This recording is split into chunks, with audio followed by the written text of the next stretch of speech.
Auntie story.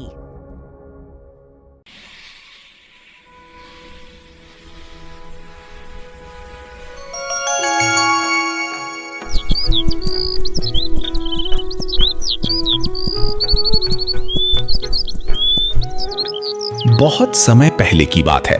धौलापुर नाम का एक छोटा सा लेकिन खूबसूरत गांव हुआ करता था। चारों तरफ हरियाली, कच्चे घर और सादा जीवन जीने वाले लोग यहाँ रहते थे। उसी गांव में श्यामू नाम का एक लकड़हारा रहता था। वो बहुत ही ईमानदार और मेहनती इंसान था। उसके पास ज्यादा पैसे नहीं थे, लेकिन वो अपनी जिंदगी से खुश रहता था। श्यामू के परिवार में उसकी पत्नी गीता और 2 छोटे बच्चे सोनू और पिंकी थे। उनका परिवार छोटा जरूर था, लेकिन प्यार से भरा हुआ था।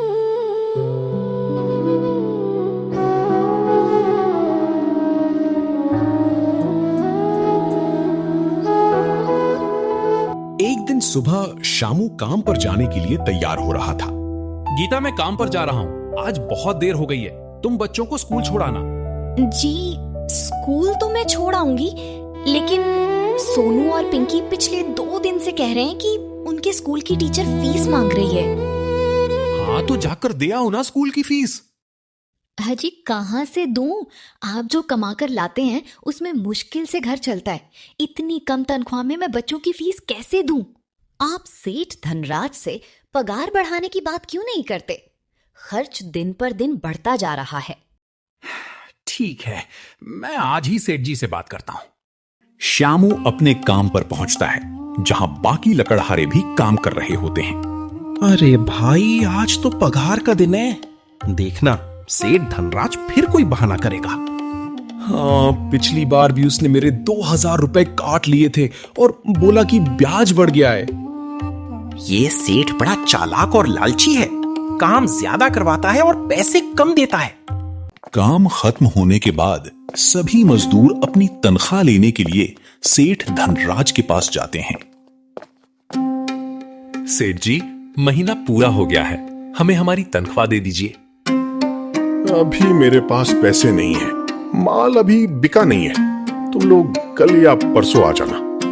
लेकिन सेठ जी, घर का खर्च और बच्चों की फीस भरनी है। अरे मैंने कह दिया ना, अभी पैसे नहीं है।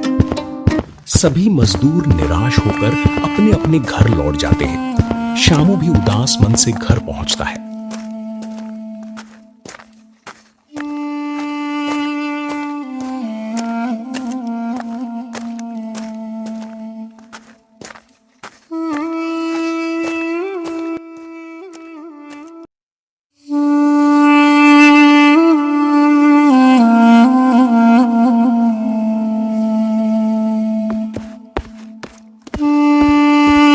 आ गए आप? इस बार कितना पगार मिला?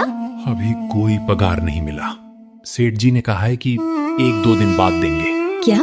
लेकिन बच्चों की फीस भरनी है। टीचर ने साफ कह दिया है कि अगर कल फीस नहीं दी तो बच्चों को स्कूल से निकाल देंगे। मैं क्या करूं गीता? अब तो बस इंतजार ही कर सकते हैं।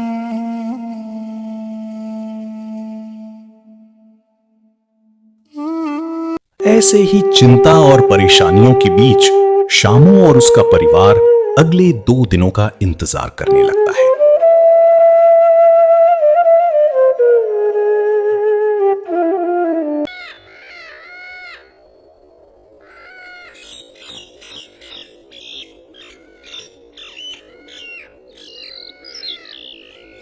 दो दिन बीत गए, लेकिन श्यामू और बाकी मजदूरों को अभी तक उनकी मेहनत की कमाई नहीं मिली थी। घर में चिंता बढ़ती जा रही थी। यार, अब तो घर में खाने तक के पैसे नहीं बचे। मेरे घर में भी यही हाल है, बच्चों की फीस भी भरनी है।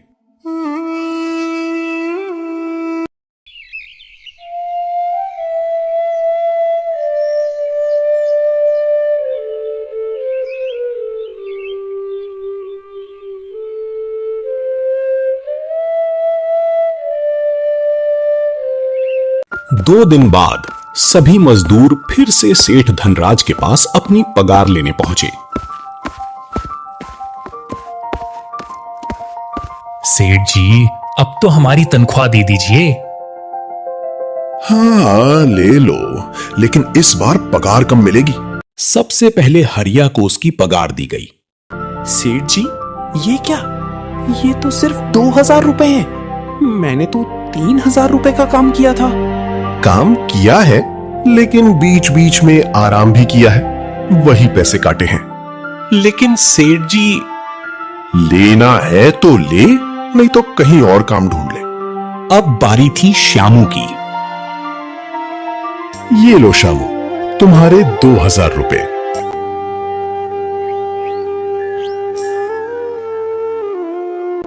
2,000 रुपया क्यों सेठ जी?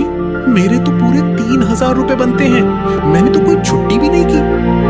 अभी बाजार में लकड़ियों के दाम कम है, इसलिए पगार भी कम मिलेगी। लेकिन सेठ जी, इतने कम पैसों में घर कैसे चलेगा? बच्चों की फीस भी भरनी है। 2,000 रुपए ही मिलेंगे। काम करना है तो करो, नहीं तो कहीं और जाओ।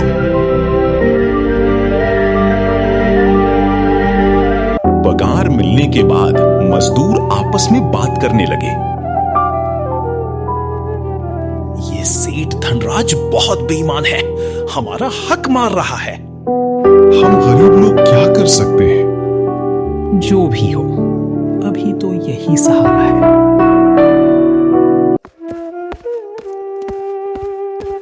श्यामू उदास होकर घर पहुंचता है।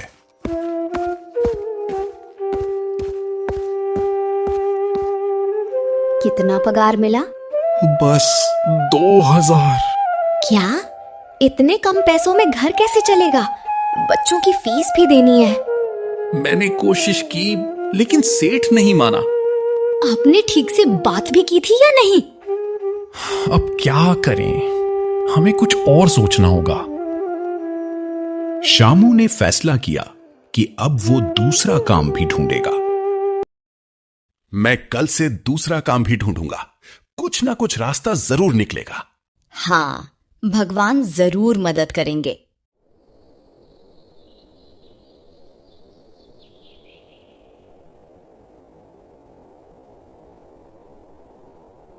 अगले दिन श्यामू पूरे गांव में काम ढूंढने निकलता है, लेकिन उसे कहीं भी काम नहीं मिलता।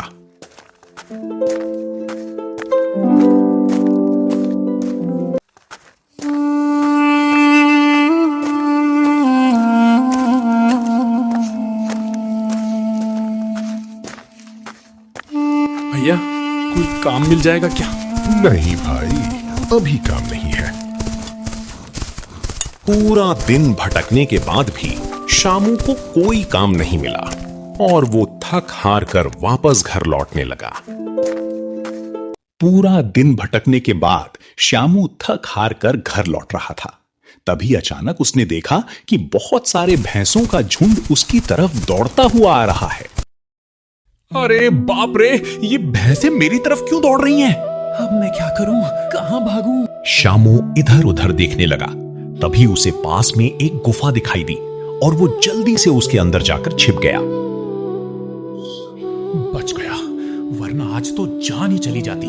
जब भैंसों का झुंड वहां से निकल गया, तब श्यामू की नजर गुफा में रखी एक पुरानी टोकरी पर पड़ी। ये कैसी टोकरी है? यहां कौन रख गया इसे? इसे घर ले जाऊंगा, सामान रखने के काम आ जाएगी। जैसे ही श्यामू ने टोकरी को हाथ लगाया, गुफा में एक डरावनी आवाज गूंज उठी। रुक जाओ, इसे छूने की कोशिश मत करो। कौन है? कौन बोल रहा है? अचानक एक चुड़ैल प्रकट हुई। कौन हो तुम? मेरी गुफा में क्या कर रहे हो? मुझे माफ कर दीजिए, मैं यहाँ जान बचाने आया था। भैंसें पीछे पड़ गई थी, मुझे लगा यहाँ कोई नहीं है, इसलिए टोकरी छू ली। चुड़ैल श्यामू को ध्यान से देखती है।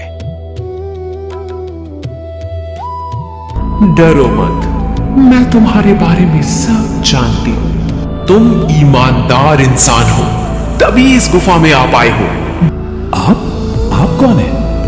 मैं इस गुफा की रक्षक हूँ, रक्षक। चुड़ैल श्यामू को टोकरी का रहस्य बताती है। ये साधारण टोकरी नहीं, जादुई टोकरी है। जादुई टोकरी? जो भी चीज इसमें एक बार डालोगे वही बार बार मिलेगी। क्या सच में? लेकिन लालच मत करना, वरना बुरा परिणाम होगा। शामू टोकरी लेकर घर लौट आता है और गीता को सब बताता है। क्या सच में ऐसी जादुई टोकरी हो सकती है? हाँ, मैंने अपनी आंखों से देखा। दोनों सोचते हैं कि टोकरी में क्या डाला जाए। याद है, एक चंदन की लकड़ी घर में रखी है। हाँ है। उसे लाओ, वही डालते हैं।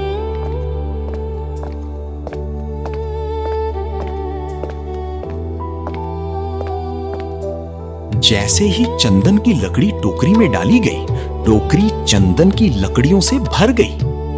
अरे, ये तो चमत्कार हो गया। अब हमारी गरीबी दूर हो सकती है। कल मैं इन्हें बाजार में बेचूंगा। शामू और गीता की आंखों में पहली बार उम्मीद की चमक दिखाई दे रही थी।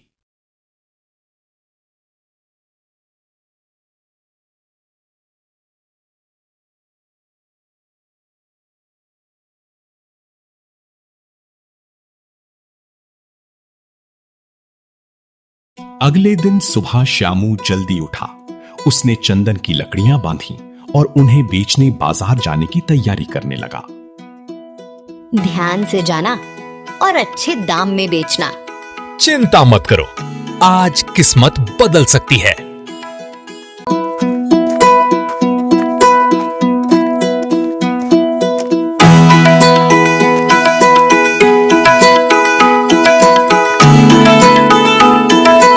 शामू बाजार पहुंचा और चंदन की लकड़ियां बेचने लगा। चंदन की खुशबू और अच्छी गुणवत्ता देखकर व्यापारी तुरंत खरीदने लगे। अरे, इतनी अच्छी चंदन की लकड़ी मैं खरीदूंगा। मुझे भी चाहिए, इसका अच्छा दाम दूंगा। ठीक है मालिक, जो उचित लगे दे दीजिए। लकड़ियां बेचकर शामू को पहली बार इतने पैसे मिले कि वो खुद भी हैरान रह गया। इतने सारे पैसे मैंने कभी एक साथ नहीं देखे।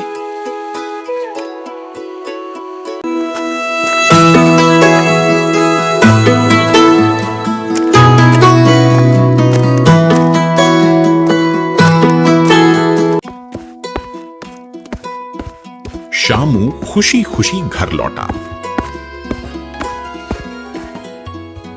गीता, देखो कितने पैसे मिले। सच? अब बच्चों की फीस भर जाएगी। हाँ, और घर का खर्च भी चलेगा।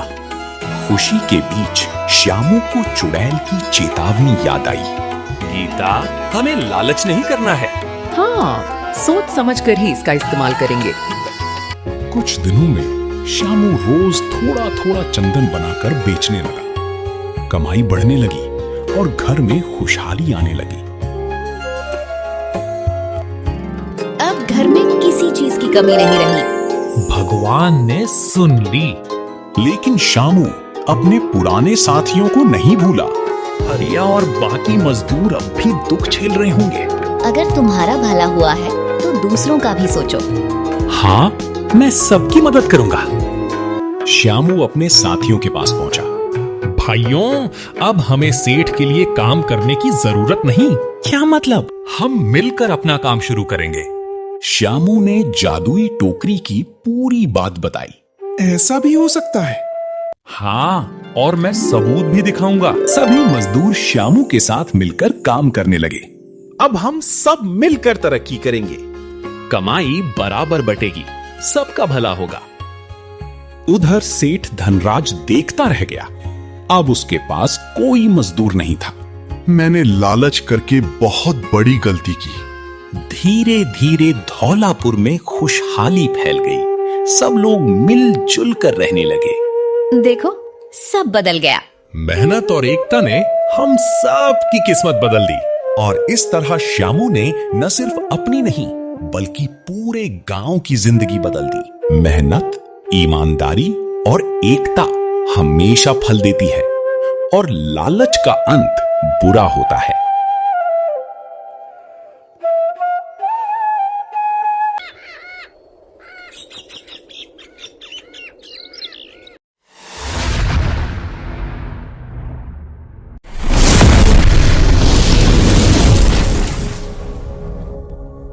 Story.